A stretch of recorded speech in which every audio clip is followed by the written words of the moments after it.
આજ રોજ જેતપુરના રહીશ ભાવનાબેન જયેશભાઈ સોલંકી આયુષ હોસ્પિટલમાં સારવાર અર્થે આવેલા ત્યારે તેમનું અવસાન થતાં નીલમબેન મકવાણા તથા માધવીબેન ભૂત દ્વારા તેમના બે ચક્ષુ લઈ અને અમોએ સોંપેલ છે પજુરિયા કલેક્શન સેન્ટરના માધ્યમથી રાજકોટ મેડિકલ કોલેજને પહોંચાડવા માટે થઈ અને અમે રવાના થઈએ છીએ. આ ચક્ષુથી બે વ્યક્તિને દ્રષ્ટિ મળશે અને આ એક સુંદર કાર્ય છે કે લોકોને પ્રોત્સાહન મળે.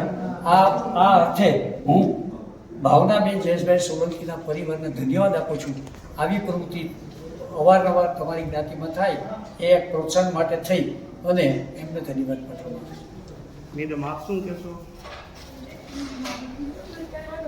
મેડિકલ કોલેજમાં ધનતેરસના દિવસ બાદ કોળી સમાજ દ્વારા 3 ઓર્ગન ડોનેશન થયેલા છે અને કોળી સમાજમાં આ અંગેની ખૂબ જ જાગૃતિ ફેલાયેલી છે.